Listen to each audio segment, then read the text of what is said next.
Serious issue and చాలా important issue. నేను దయచేసి ఎలక్ట్రానిక్ మీడియాని, ప్రింట్ మీడియా మిత్రులందరినీ కూడా కోరుతా ఉన్నాను, ఖచ్చితంగా నేను మాట్లాడింది ప్రతిదీ టీవీలో చూపించాలా, రేపు మీడియాలో కవర్ చేయాలి.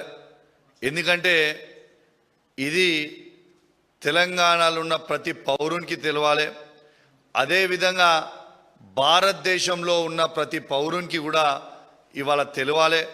కాబట్టి దయచేసి మీ అందరు కూడా ఖచ్చితంగా చూపించాలని మీ అందరు కూడా కోరుతా ఉన్నాను. ఇవాళ వైస్ ప్రెసిడెంట్ ఎలక్షన్ అనేది మన భారతదేశంలో వైస్ ప్రెసిడెంట్ ఎలక్షన్ అనేది మొన్న జరిగింది. చాలా విచిత్రంగా మరొక్కసారి రేవంత్ రెడ్డి గారు అడ్డంగా మరొక్కసారి తెలంగాణ ఎంపీల ఓట్లు అమ్ముకున్నది, అడ్డంగా మరొక్కసారి దొరికిపోయిండు. ఇలా ఓటు నోట్లో ఏ విధంగా అయితే అడ్డంగా రేవంత్ రెడ్డి గారు దొరికినరో అదేవిధంగా ఇవాళ ఈ వైస్ ప్రెసిడెంట్ ఎలక్షన్లో కూడా ఓట్లు కాంగ్రెస్ పార్టీ ఎంపీ ఓట్లన్నీ కూడా బీజేపీ పార్టీకి అమ్ముకుంటూ అడ్డంగా దొరికిపోయిండు. నేను ఉట్టి గాలికి మాట్లాడతలేను, మీకు ప్రూఫ్స్తో సహా ఇప్పుడు మీకు చూపిస్తా. ఒక్కసారి మీ అందరు కూడా చూడొచ్చు. ఇలా ఇది జైరామ్ రమేష్ గారు ట్వీట్ చేసిండ్రు. ఏమని ట్వీట్ చేసిండ్రు? మా ఇండియా వాళ్ళకి సుదర్శన్ రెడ్డి గారికి ఇలా జైరామ్ రమేష్ గారు ట్వీట్ ఏమని చేసిండ్రు? సుదర్శన్ రెడ్డి గారికి 315 ఓట్లు పడ్డాయి. ఇది ఆపోజిషన్ పార్టీస్ 100%గా వచ్చి ఓట్లు వేసిర్రు. ఇది 315 ఓట్లని స్వయంగా జైరామ్ రమేష్ గారే ట్వీట్ చేసిండ్రు. నేను చెప్పింది ఏం కాదు, ఇది జైరామ్ రమేష్ గారు ట్వీట్ చేసిర్రు. ఇది అందరు కూడా సరిగ్గా చూసుకురు కదా, కావాలంటే చదివి కూడా వినిపిస్తా. జైరామ్ రమేష్ గారు tweet: the voting in the vice president election is over. The opposition has stood united. All its 315 MPs have turned up for voting. This is an unprecedented 100% turnout అని ఇలా జైరామ్ రమేష్ గారు ట్వీట్ చేసిండ్రు. వీళ్ళు ట్వీట్ చేసిన తర్వాత ఏమైంది? ఇలా యాక్చువల్గా ఓట్లు ఎన్ని పడ్డాయి? జైరామ్ రమేష్ గారేమో 315 ఓట్లు పడ్డాయని చెప్తాడు. కానీ ఎలక్షన్ కమిషన్ ఎంత డిక్లేర్ చేస్తుంది? సుదర్శన్ రెడ్డి గారికి పడ్డ ఓట్లు కేవలం 300 ఓట్లని మాత్రమే ఇది ఎలక్షన్ కమిషన్ డిక్లేర్ చేస్తుంది. ఇది చూడొచ్చు మీరు. ఇడిదికేమో జైరామ్ రమేష్ గారు ట్వీట్ ఉంది, 315 ఓట్లు. ఇడిదిక్కు మన ఆన్లైన్ వాళ్ళ ఎలక్షన్ కమిషన్ డిక్లేర్ చేసింది 300 ఓట్లు మాత్రమే పడ్డాయి, 452 మాత్రం బీజేపీ సపోర్ట్ చేస్తున్న క్యాండిడేట్కి పడ్డాయి అనేది క్లియర్గా ట్వీట్ చేసిండ్రు. ఇది అయిపోయిన తర్వాత ఇది ఇండియా టుడే నేషనల్ ఛానల్లో కూడా 300 ఓట్స్ మాత్రమే ఇవాళ కాంగ్రెస్ పార్టీ అభ్యర్థి అయిన సుదర్శన్ రెడ్డి గారికి పడ్డాయి అనేది క్లియర్గా ఇగోండి మీరు చూడొచ్చు. ఇది కూడా చూడొచ్చు ఇండియా టుడేది. ఇలా ఇండియా టుడే తర్వాత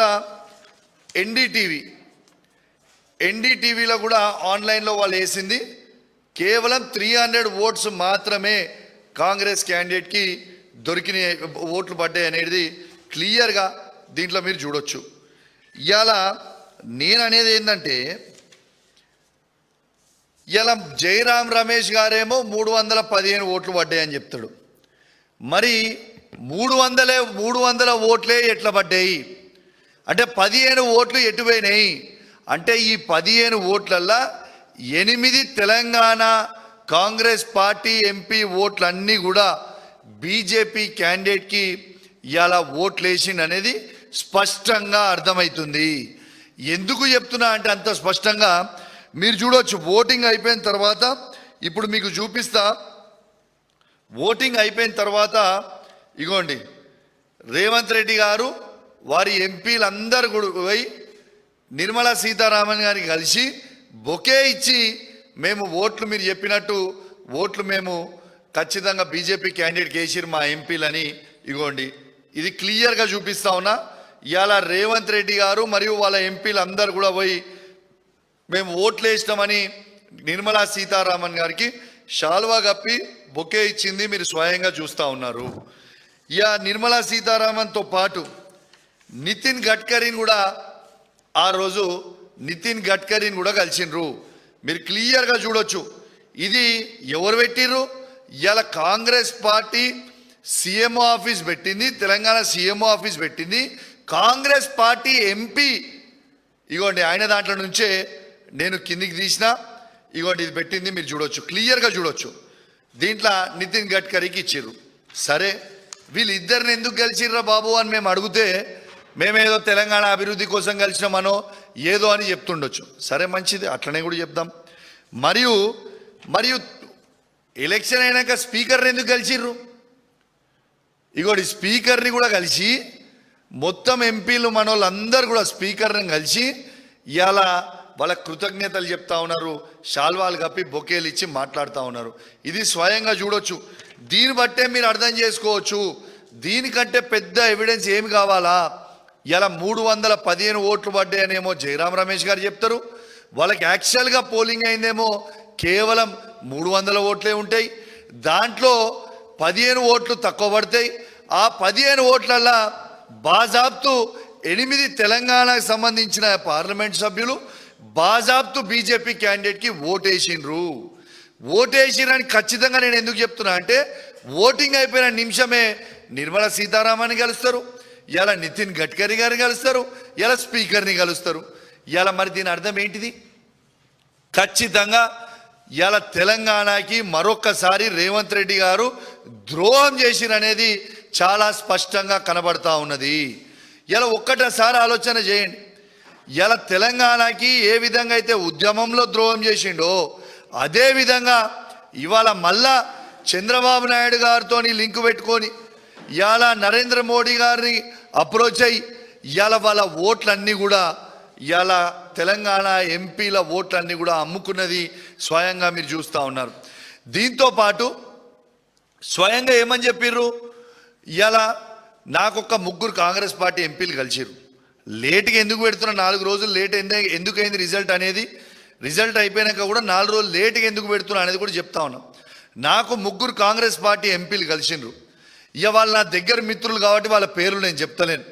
కానీ వాళ్ళు కలిసి స్వయంగా వాళ్ళు నాకు చెప్పింది ఏంటంటే మేమందరం కూడా బీజేపీ క్యాండిడేట్కి ఓటేసినాం, రేవంత్ రెడ్డి గారు చెప్పిర్రు, మేము చేసినాము, మరి ఇది ఒకసారి ప్రెస్ మీట్ పెట్టి అందరికి కూడా చెప్పు అని స్వయంగా కాంగ్రెస్ పార్టీ ఎంపీలు ఆ సంబంధించిన 3 ఎంపీలు ఎవరైతే నన్ను కలిసిండ్రో వాళ్ళు చెప్పమంటేనే నేను చెప్తా ఉన్నా.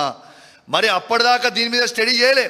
వాళ్ళు చెప్పిన తర్వాత నేను కూడా కాంగ్రెస్ పార్టీ నుంచి వచ్చినోనే కదా, నాకు కూడా కాంగ్రెస్ పార్టీ మిత్రులు ఢిల్లీలో ఇండియా వైడ్ అక్కడ ఇక్కడ నాకు కూడా ఉంటారు కదా, వాళ్ళకు కూడా ఫోన్ చేసిన, అన్న ఏం నడుస్తుంది అన్న, ఏం చేసిండ్రు, ఏం కథ, ఏం నడుస్తుంది అని అడిగితే బాజాబ్తు 15 మంది ఎంపీలు అమ్ముడు వేయరు, ఆ 15 మంది ఎంపీలు అమ్ముడు వేయింది వాస్తవం, అండ్ల మీ తెలంగాణ ఎంపీలు 8 మంది అమ్ముడు వేయింది వాస్తవము అని స్వయంగా వాళ్ళ ఎంపీలు నా మిత్రులు ఉన్న కాంగ్రెస్ పార్టీలో ఉన్న పాత మిత్రులు ఢిల్లీలో కావచ్చు ఇంకా చాలా రాష్ట్రాలలో వాళ్ళందరూ కూడా నాకు చెప్తే నేను చెప్పడం జరుగుతూ ఉంది. ఇవాళ రాహుల్ గాంధీ గారేమో ఓట్ చోరీ గురించి మాట్లాడుతూ ఉన్నాడు. ఇలా ఓట్ చోరీ అవుతుంది ఎక్కడ? స్వయంగా తెలంగాణలోని కాంగ్రెస్ పార్టీ ముఖ్యమంత్రే ఓట్ చోరీ చేసుకొని బీజేపీ పార్టీకి వేస్తుంటే నిజంగా దీని గురించి ఏడవాలా నవ్వాలా నాకు అర్థమైతలేదు. ఇలా రేవంత్ రెడ్డి గారు మీరు స్వయంగా ఇలా ఈ ఘనత అనేది రేవంత్ రెడ్డి గారికే తగ్గుతుంది. ఎందుకంటే ఇలా రేవంత్ రెడ్డి గారు స్వయంగా సుప్రీంకోర్టు జడ్జి మాజీ జడ్జి అయిన సుదర్శన్ రెడ్డి గారిని మోసం ఎట్లా చేయబుద్ధి అయిందయా నీకు అని నేను అడుగుతా ఉన్నాను. ఎందుకు మోసం చేసినావు అని నేను అడుగుతా ఉన్నాను. ఇలా తెలంగాణ బిడ్డ అయిన సుదర్శన్ రెడ్డి గారికి నీకు ఎట్లా మోసం చేయబుద్ధి అయింది? ఎప్పుడు కూడా నీ గురుదక్షిణ చంద్రబాబు నాయుడు గారికి నరేంద్ర మోడీ గారికి ఇస్తూనే ఉంటావా? ఎందుకు అమ్మి ఓట్లన్నీ తెలంగాణ అన్నీ కూడా తీసి బీజేపీ పార్టీకి ఎందుకు వేసిండు? యావత్ తెలంగాణ సమాజానికి నువ్వు జవాబు చెప్పాలి. సుదర్శన్ రెడ్డి సార్, మీరంటే మాకు చాలా గౌరవం, కానీ మీ వెనుక వెన్నుపోటు మిమ్మల్ని ముందలు పంపించిర్రు, వెన్నుపోటు పొడిచిర్రు. ఇలా ఆయన ఏం చెప్తుండు బయట రేవంత్ రెడ్డి గారు? రాహుల్ గాంధీ గారు చెప్పిర్రు నేను క్యాండిడేట్ పెట్టినా, మోడీ గారు చెప్పిర్రు నేను ఓట్లు వేసిన అని చెప్తా ఉన్నాడు. ఇది వాస్తవం కాదా? నేను చెప్పింది ఏదైనా అబద్ధం ఉందా? మరి నిజంగా లేకపోతే ఎలక్షన్లు అవుతుంటే ఎలక్షన్ సమయంలో ఎలక్షన్ అయిపోయినాక మీరు బీజేపీ పార్టీ మంత్రులను కలవాల్సిన అవసరం ఏమొచ్చింది? బీజేపీ పార్టీకి సంబంధించిన మంత్రులని ఎందుకు కలిసిండ్రు? దీనికి జవాబు చెప్పండి. బాజాబ్తు తెలంగాణ ద్రోహి రేవంత్ రెడ్డి గారు మరొక్కసారి తెలంగాణని మోసం చేసిన అనేది స్పష్టంగా కనబడతా ఉంది. ఇలా రేవంత్ రెడ్డి గారికి అలవాటు అయిపోయింది, ఆయనకు అమ్ముకోవడం అలవాటు కదా. ఇలా గ్రూప్ 1 పోస్ట్ అని మొన్న మా ఆర్ఎస్ ప్రవీణ్ గారు చెప్పినట్టు 1700 కోట్ల రూపాయల స్కామ్ చేసిర్రు, అదే అమ్ముకున్నాడు. నిన్నగాక మొన్న స్వయంగా చూసిర్రు మిర్యాల కూడా ఎమ్మెల్యే గారు వాళ్ళేమో యూరియా బస్తాల లోడ్ లారీలు అమ్ముకుంటుర్రు. ఇవాళేమో స్వయంగా వైస్ ప్రెసిడెంట్కి సంబంధించిన ఓట్లు, ఎంపీ ఓట్లు ఇవాళ మళ్ళా అవి కూడా అమ్ముకున్నారు. ఇలా అన్నీ అమ్ముకున్నాడే ఈ రాష్ట్రంలో. ఇది వాస్తవమా కాదా ఒక్కసారి ఆలోచన చేయండి. ఇంకొకటి కూడా తెలంగాణ ప్రజలు ఆలోచన చేయాలి. ఇలా రేవంత్ రెడ్డి గారు నరేంద్ర మోడీ గారితో ఎట్లా వ్యవహరిస్తున్నాడో స్వయంగా చెప్తా మీకు. ఇలా ఇంకోటి చెప్పిన, ఇలా రాహుల్ గాంధీ గారేమో స్వయంగా ట్వీట్ చేస్తారు. ఏమని ట్వీట్ చేస్తారు? ఈడీ, సిబిఐ, ఐటీ అనేది ఇవేమో కేవలం బీజేపీ సంస్థల్లా ఉన్నాయి తప్పితే ఇవి కాదు అంటాడు. ఈయనేమో కాళేశ్వరం ఎంక్వైరీ అని చెప్పి సిబిఐ ఎంక్వైరీకి వేస్తాడు.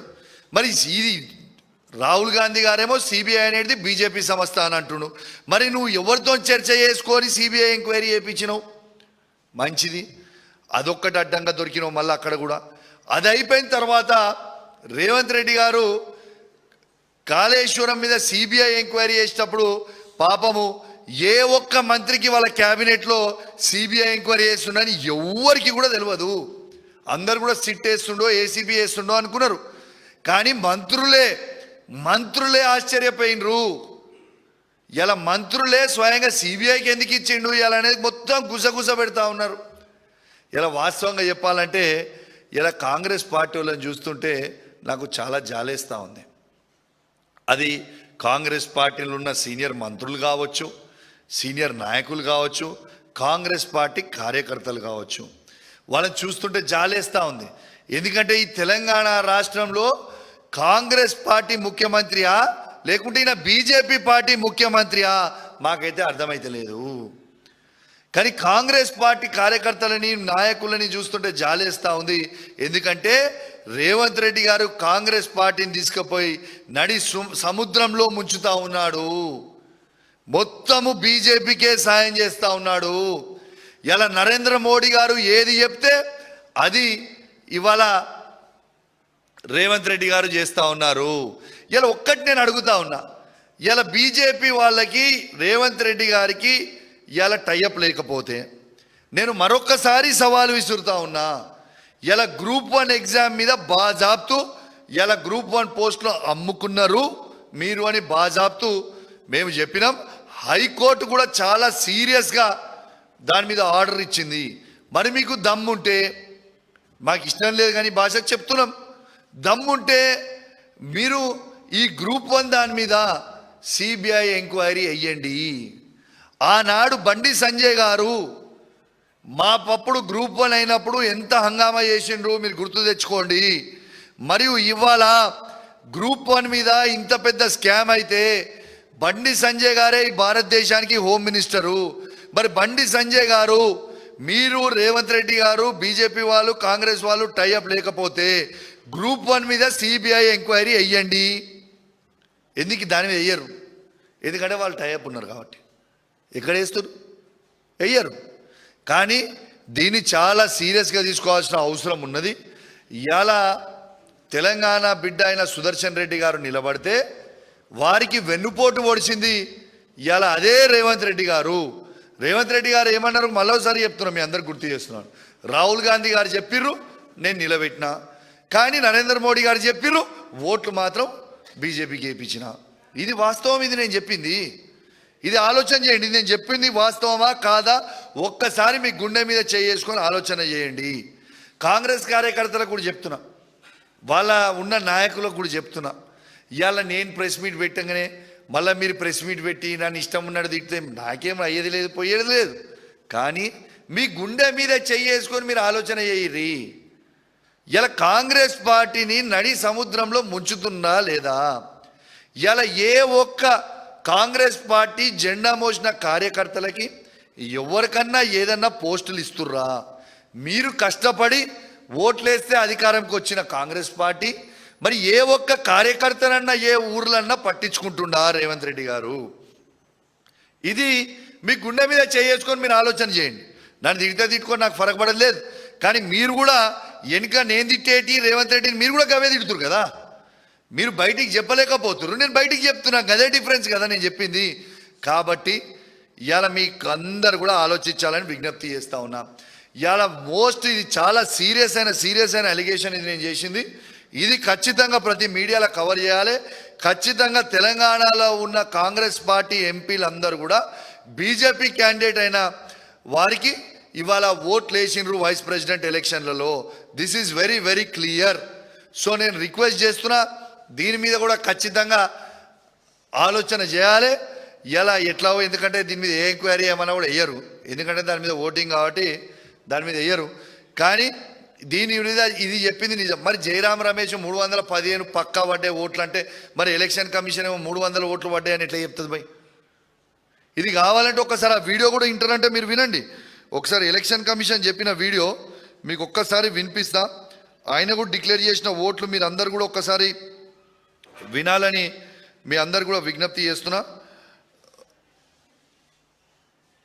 ఆ వీడియో కూడా మీకు చూపిస్తా, వాళ్ళ ఎలక్షన్ డిక్లేర్ చేసింది.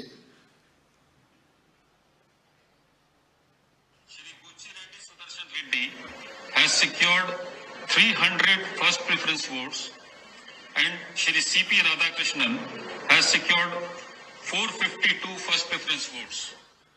విన్నారు కదా? మళ్ళొక్కసారి వినిపిస్తా, ఒక్కసారి వినండి. Shri Buchi Reddy Sudarshan Reddy has secured 300 first preference votes and Shri C.P. Radhakrishnan has secured 452 first preference votes. విన్నారు కదా ఏం చెప్పింది ఎలక్షన్ కమిషన్?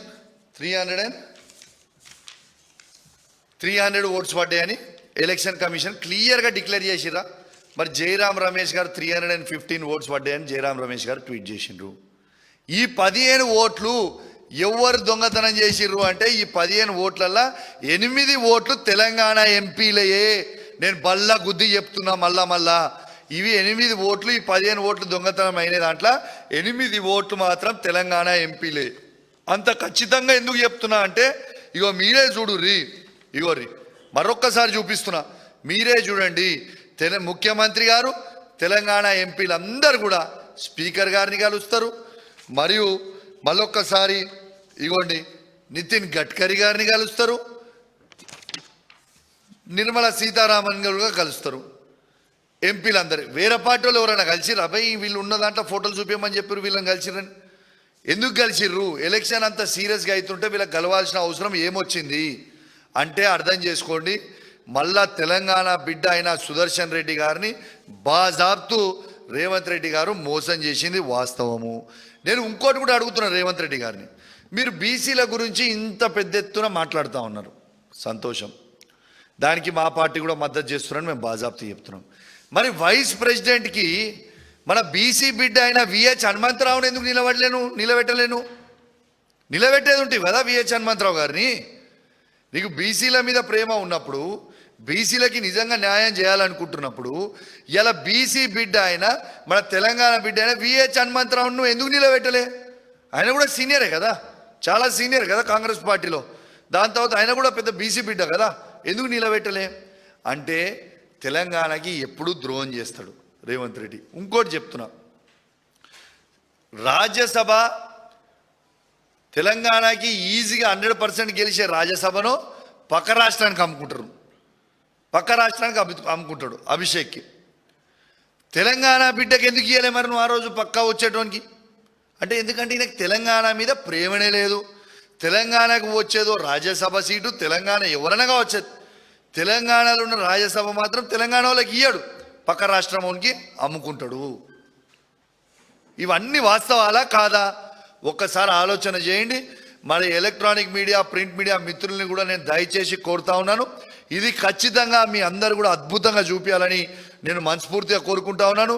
ఎందుకంటే వైస్ ప్రెసిడెంట్ ఎలక్షన్లో ఈయననే క్యాండిడేట్ని నిలబెడతాడు, మళ్ళీ ఈయననే వెనుక నుంచి పొడుస్తాడు. అంటే రేవంత్ రెడ్డి గారి నీచమైన బుద్ధి అనేది దీని ద్వారా యావత్ తెలంగాణ ప్రజలకి తెలవాలని, మీరు దయచేసి మంచిగా చూపించాలని నేను కోరుకుంటూ సెలవు తీసుకుంటా ఉన్నాను. జై తెలంగాణ, జై కేసీఆర్. ఇక వాళ్ళ పర్సనల్ ఫ్రెండ్స్ కాబట్టి వాళ్ళ పేర్లు చెప్తే మంచిగా ఉండదు. ఈ మెటీరియల్ కూడా అంతా వాళ్ళే ఇచ్చిర్రు నాకు. ఈ మెటీరియల్ నువ్వు చూసుకోరా బాబు అని మెటీరియల్ కూడా అందరూ వాళ్ళే ఇచ్చారు ఈ మెటీరియల్ అంతా, లేకపోతే ఈ మెటీరియల్ నాకు ఎక్కడికి వచ్చేది. ఇక వాళ్ళ పేర్లు చెప్తే దోస్తాన్లో ద్రోహం అవుతుంది కాబట్టి రేవంత్ రెడ్డికి ద్రోహం చేసుడు అలవాటు ఉంటుంది, కానీ కౌశిక్ రెడ్డికి ద్రోహం చేసుడు అలవాటు ఉండదు.